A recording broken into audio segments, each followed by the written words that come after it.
बच्चों, home education में आप सभी का स्वागत है। आज हम पढ़ने वाले हैं रहस्यवाद। मैंने आपको पिछली वीडियो में वीरगाथा काल, भक्ति काल, रीति काल और आधुनिक काल के प्रकारों को पढ़ाया है। ओके, मैं लास्ट बचता है आप लोगों का रहस्यवाद, क्योंकि ये आधुनिक काल का प्रकार नहीं है। ओके, ये अलग ही है। तो आपको ये देखना है कि रहस्यवाद में आखिर क्या क्या आपको पढ़ने को मिलेगा।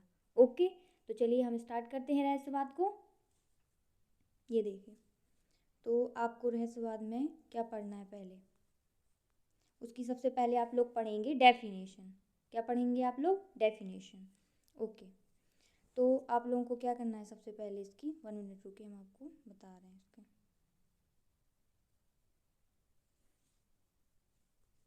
ये देखिए, रहस्यवाद का अर्थ होता है छिपी हुई बात। स्पष्ट आपको समझ में आ रहा? रहस्य मतलब कोई बात को छुपा होना, रहस्य किसी बात में, तो उसका अर्थ क्या निकलेगा कि छिपी हुई बात है, अर्थात वह बात या विचार जिसका मूल आधार छिपा हुआ होता है। जैसे कोई चीज़ रहस्य है तो वो बात जब रहस्य है तो छिपी हुई होगी। आया आप लोगों को समझ में? या विचार है किसी के मन में तो वो जब रहस्य है तो वो यानी छिपा हुआ है। आपको इससे याद रखना है, रहस्य यानी छिपा हुआ है, बस आपको ये याद रखना है। ये इसकी डेफिनेशन हो जाएगी। तो क्या याद रखेंगे आप लोग? 1 मिनट रुकिए। रहस्य का अर्थ होता है छिपी हुई बात, अर्थात वह बात या विचारधारा जिसका मूल आधार छिपा हुआ होता है। यानी इसका एक हम आप लोगों को उदाहरण दे रहे हैं। कैसा? जो विश्व का सबसे बड़ा रहस्य क्या है? परमेश्वर यानी ईश्वर। कौन होता है? ईश्वर। और आपको इससे समझ में ना आए तो आप दूसरा रख सकते हैं अपनी आत्मा को।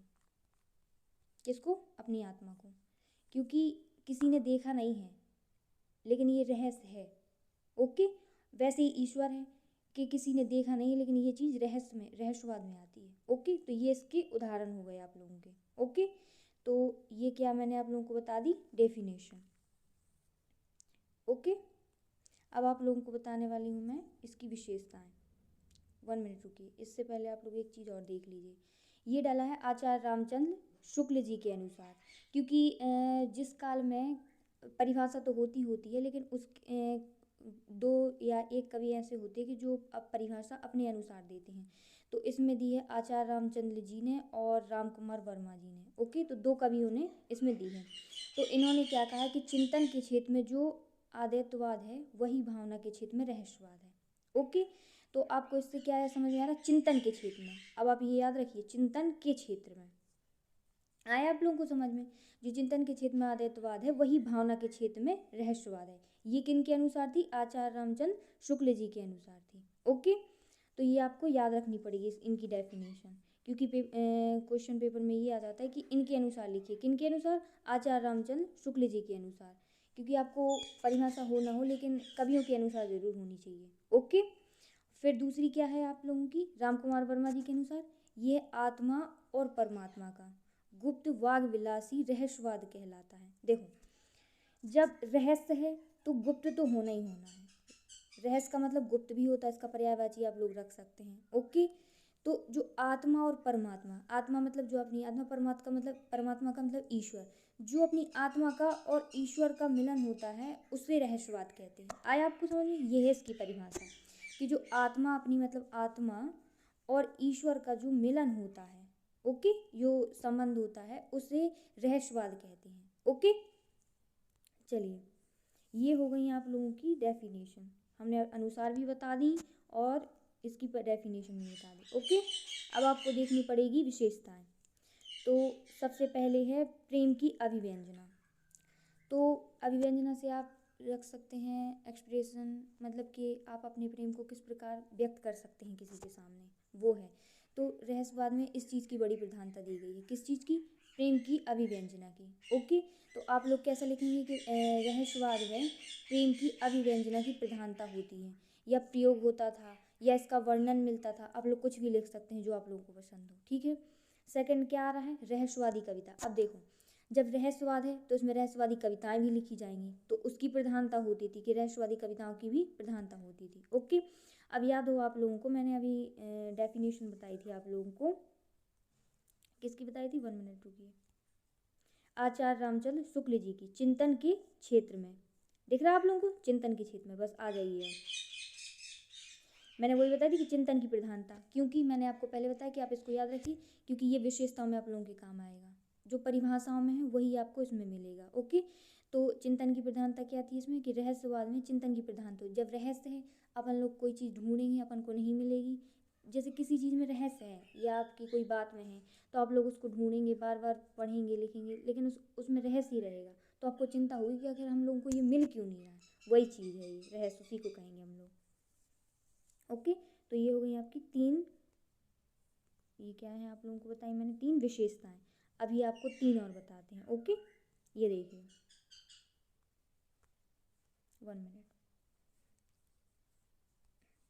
ये देखिए चौथी, विरह और पीड़ा की चर्चा। तो रहस्यवाद में विरह मतलब बिछड़ना, पीड़ा मतलब दुख। तो इसमें दुख और पीड़ा इस वजह से होता था जब अपन लोग किसी चीज़ को ढूंढेंगे, क्या करेंगे, ढूंढेंगे, तो ढूंढने के लिए हमें खोजना पड़ेगा, कहीं बाहर जाना पड़ेगा वगैरह वगैरह। इससे आप लोग याद रख सकते हैं। ओके, तो अपन लोग दूर रहेंगे अपने घर वालों से, हम लोग अकेले रहेंगे तो भूखे प्यासे। इस चीज़ की आप लोग समझ सकते हैं कि इसमें जब रहस्य है तो विरह और पीड़ा होगी, क्योंकि हम रहस्य को ढूंढने जाएंगे, हम अकेले रहेंगे तो पीड़ा होगी हम लोगों को। आप लोग इससे याद रखेंगे तो भूलेगा नहीं। इसका कोई अर्थ नहीं है, लेकिन हमने आपको एक समझाने की बात बताई है कि आप लोग ऐसे याद रख सकते हैं। ओके, अब देखिए आगे है आत्मसमर्पण की भावना। आत्मसमर्पण किसी चीज़ में जब हम लोग एक, जैसे अपन लोग का कोई मकसद हो जाए कि हमें तो ये चीज़ करना ही है, तो अपन लोग आत्मसमर्पण कर देते कि ये हमें करना ही है। तो ये इसमें भी ये चीज़ आ जाएगी कि जब रहस्यवाद है तो हम इसको संभाल लेंगे आखिर रहस्य किस चीज़ का है, तो ये चीज़, तो इसमें आत्मसमर्पण की भावना भी आ जाएगी। ओके, और एक बचती है अभी अभिव्यंजना शैली का प्रयोग। तो मैंने आपको पहले भी बताया है पहले वीडियोज़ में कि जो अभिव्यंजना शैली होती है, कौन सी, अभिव्यंजना शैली, तो इससे क्या होता है कि ये आप सभी में लिख सकते हैं, क्योंकि ये कॉमन पॉइंट है आप लोगों के लिए। आप लोगों को नहीं याद कोई रहेगा तो आप लोग ये अभिव्यंजना शैली लिख सकते हैं, किसी में भी आपको सब में चलिए, ये कॉमन पॉइंट है आप लोगों के लिए। ओके, चलिए, तो ये क्या आप लोगों की पूरी हो गई विशेषताएं। अब इसके बचते हैं कवि और रचनाएं। 1 मिनट, ये आप लोगों को दिख रहे होंगे कवि और रचनाएं। पहले कौन से दिए गए हैं, जयशंकर प्रसाद, कामायनी, आंसू, लहर, झरना, ये सब इनकी थी। ओके, अब दूसरे कौन से हैं, सूर्यकांत त्रिपाठी, निराला जी, तो इनकी कौन सी थी, आराधना और अर्चना। ओके, तीसरे कौन सी हैं, महादेवी वर्मा, नीरजा, निहारिका, रश्मि, इनकी वगैरह थी हैं। ठीक है, फिर है सुमित्रा नंदन पंत, इनकी कौन सी थी, पल्लव, वीणा। कबीरदास जी की कौन सी थी, सवद, साखी, रमैनी वगैरह, इनकी ये थी। ओके, तो ये इनकी इंपॉर्टेंट है, जो मैंने आपको आपको याद होगा मैंने छायावाद में आप लोगों को कुछ पढ़ाई थी, तो उसकी मैंने आप लोगों को एक ट्रिक भी बताई थी। क्या बताई थी उसकी ट्रिक मैंने आप लोगों को, मैंने बताई थी आप लोगों को जस्सू मशहू, बताई थी आप लोगों को। तो जा से क्या होता है, जयशंकर प्रसाद, सा से क्या होता है, सूर्यकांत त्रिपाठी निराला, माँ से क्या होता है, महादेवी वर्मा, और सू से सुमित्रा नंदन पंत। तो ये मैंने आप लोगों को 4 बताई थी। तो इसमें भी वही ट्रिक लागू होती है रहस्यवाद में भी, कि जो छायावाद की जो कवि और रचनाएं थी वो इसमें भी आप लिख सकते हैं। ओके, तो ये सेम सेम है, तो जो उसमें याद कर सकते हैं वही इसमें कर सकते हैं, सिर्फ इसमें कबीरदास जी और हैं, तो आप लोग इसका भी कर सकते हैं, 5 भी कर सकते हैं। ओके, तो आप लोगों का रहस्यवाद होता है कंप्लीट। तो इससे आज क्या होता है, आपका हिंदी पद्य साहित्य का होता है कंप्लीट।